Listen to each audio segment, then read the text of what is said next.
Labs rīts, ar maz nokavēšanos. Tomēr atbraucām līdz internetiem, tikmēr viss jau laiks pagāja. Bet labs rīts Latvijā un labs vakars no šejienes. Jaunzēlandē rītā mēs pārceļamies uz Oklendu. Tur ir pāris tikšanās galvaspilsētā un tad jau piekdiena pēcpusdienā pēc viņa laika sākšu lidināties uz Latvijas pusi un tad jau pēc 30 stundām jau būšu mājās. Lidojumi tad diezgan pagari un tādas lietas, bet vakar konsultēju vienu ģimeni, kas šeit viņa sieva vairāk nodarbojās ar tā kā finansu audītu pakalpojumiem. Viņa palīdz, viņa baigi interesantā specifika viņai ir niša. Tātad šeit Jaunzēlandē viņiem ir valsts visādas organizācijas un arī finansu institūcijas, un tad ir arī vietējās, kas ir kaut kādas organizācijas, kas ir tās mauru, kas ir tie vietējie iedzīvotāji, ja? Kaut kādas arī kopienas, un tad loģiski pie kāda konkrētā apjoma viņiem ir jāsniedz finansu atskaits, un mauriem pēdējos 20 gadus šeit diezgan daudz visu kaut ko atdod atpakaļ. Jo tad, kad notika kolonizācija un ienāca angļi, tad diezgan daudz viņu visu kaut ko atņēma nos, tad 1800 kaut kādā tur gadā viņi it kā uztaisīja sev tur to savu vienošanos, bet tāpat tas bija vienos vārtos diezgan daudz angļu labā, un tad tagad pēdējos 20-30 gadus mauri pamazām ir izcīnījuši lietas un turpina cīnīt apakaļ to, ka viņus tur uzskata par normāliem cilvēkiem, un viņi diezgan daudz ko dabūna apakaļ tur mežus un īpašumus, un tad tos pārvaldot, ik pa brīdim ir jābūt arī kaut kādām finansu atskaitēm. Un tā sieva, viņai ir interesanti, viņai ir zināšanas un sapratni par to, kā tas ir parastajā pasaulē, par finansu auditu, ja? Un tad laikā viņi saprot arī, tāpēc, ka viņi pat ir arī mauri izcelsmes, viņi saprot arī gan to valodu, kā runā cilvēks un kā domā cilvēks viņam tajās mauru kopienās. Un nepārprast nav tā, ka viņi tur karājās no kokiem, jo ne, un banāns tikai jāiet. Ne, viņi cilvēki braukā ar džipiem iet mācās skolās, bet funktieris ir kaut kā, viņš arī gados vecāki cilvēki, kaut kāds funktieris ir citādāks, savādāks, vairāk uz to savu kultūru un uz iekšieni vērsts. Un tā piederība, jā, viņi vairāk tāda nevis iekļaujoši, bet tādi, kas, mēs te viens pa otru pa savējiem savā čupiņā tur tā tusējam un piemēram, arī paskatoties šeit šī te krastā, tad Jaunzēlandes pats augšējais gals. Te nav retums, piemēram, kas aizēja no rīta uz savu biroju, ne? Un, kas skatos, tā kundzītes nāk, mauru izcelsmes kundzītes atnāk pēc kafijas. Nav retums, ka viņam te notatuvējuši sev tos, viņam ir tāds speciāls tāds, senos laikos tas pat bija līderības apzīmējums, jā, tur tos savus zodus notatējuši kundzītes, jā, sievietes, jā. Lai tu kaut ko tādu soli spērtu, tu ļoti esi iekšā tajā visā savā, lietā, jā, un komunā, jo tu tomēr seju apzīmē, tas tev nav tā uzrakstīt, ne, Vastie forever, ne, kaut kur uz labā sāna, bet, ka tu, ne, to savu identitātes, ja, kaut kādas lietas es gatavs uz sejas satetovēt, ne, un tad tas vienkārši tāda rakstura lielums, kādā viņi dzīvotajās, pat kaut kādā mērā atšķirt no tā, kas notiek apkārt. Un viņai ļoti labi tā niša, viņa palīdz saprast vienam un otram abas divas pretējās puses. Un vīrs atkal ir mākslinieks, viņš šitos te izgreba. Tādus darbus viņš taisa, arī kur šitādas te kaut kādas, es nezinu, kā viņš nosaukt.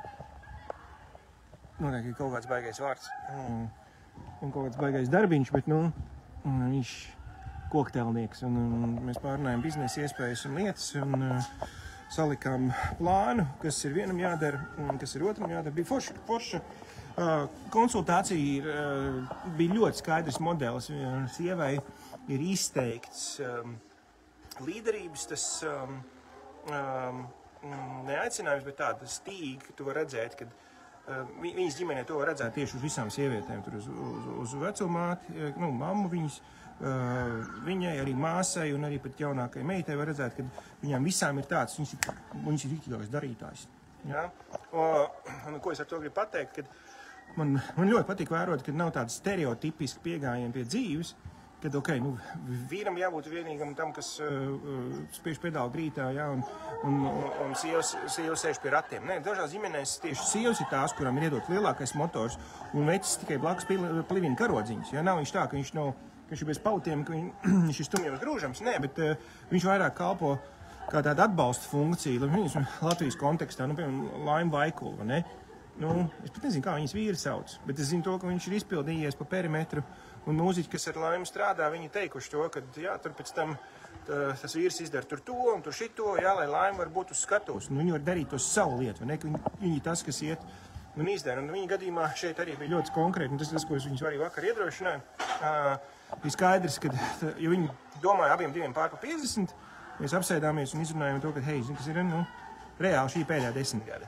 Jā, kaut gan mēs visi, protams, dzīvos ilgi un laimīgi un spēcīgi un visu kaut ko, un vitamīns rīs un jūt līdz ceļiem, bet būsim godīgi, jā, pēc 60 gadiem ir jāsāk jau paiet bišķiņu malā un dot iespēju jaunajiem kaut ko darīt, mentorēt viņus, atbalstīt, un viņas ar dzīves gudrību un perspektīvām, nevis būt vagā pašā priekšā un kapāt tā kā lopam, jā. Taču jādod arī citiem ir iespēja neskatīties tev pakaļā, bet vadīt un uzņemties vadību, jā. Un pēdējā 10 gadu, un viņiem ir konkrēts mērķis, ko viņi grib sasniegt savā finansiālā neatkarībā. Tādā finanses sistēmā, ja, kas ir pie savas ģimenes. Ok, skaidrs, ko dara sieva. Sieva ir tā, kas iet, un viņa ļoti labi naudu nopelna, tāpēc, ka viņi ir caur Covid, viņai baigi forši sanāca tas, ka viņi kļuva par tādu neatkarīgu konsultantu, kā rezultātā viņi tiek piesaistīts kā ārpakalpojums, kas savukārt viņai dod iespēju pacelt savu cenu, atšķirībā no ārpakalpojuma, viņas cena, viņas organizācija iekšienē pilna laika darbinieks, saņem 3 reizes mazāk nekā viņa ārpakalpojumā. Bet tāpēc, ka tas noslodzes apjoms viņai ir liels, viņi arī tiešām arī nopelna 3 reizes vairāk, nevis strādā 2 stundas un pēc tam 6 garlaikojās. Ja? Viņi tad arī daudz nopelna, skatīties, kādā veidā šī viņas funkcija un viņas profesionālās iemaņas tika atbalstītas no ģimenes puses, un tur mēs izrunājam caur pa visiem boundaries, viss, kas ir svarīgs viņai, kur ir arī kādas ir iespējamās deleģēšanas nianses, ja, ar ko sākās deleģēšana, ja, un kā viņi iet tālāk. To mēs pārunājām, un tad atkal pieķeroties pie vīra, viņš ir mākslinieks, bet viņš arī jūt, ka viņam ir lietas, kuras viņš gribētu attīstīties, un tagad šīs rītā galvenā doma, kas bija. To lietu, kas viņam jāattīstās, es ar viņu pārunāju jau pirms Covid, 19. gadā. Ir 26. gads, nekas nav pagājis uz priekšu.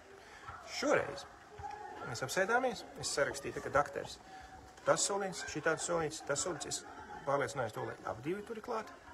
Mēs pārunājam, ap divi bija viensprātis, ap divi neviens netika nolikts gar zemi vai otrs pacelts gaisā, ne, katram ir savas stiprās puses un dāvans, bet kāds būs rīcības.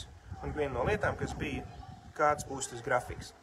Jo viņa mājasdarbs bija šīs nedēļas laikā saklausīt pēc manas tikšanās, kas tad būs tas viņa studiju grafiks, jo viņam, lai viņš to izdarītu, tas vīrs, viņam daudz grāmācās.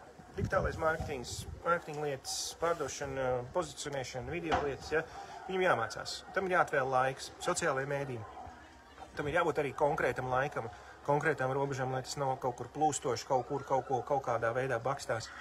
Un tā ir viena no lietām, kas daudziem no mums pie kaut kādu mērķu sasniegšanas mums ir ārkārtīgi nepieciešams tas, lai mēs noliekam sev konkrētību, un ideālā variantā mums arī ir kāds, kas elpo pakausīm paprasa atbildību.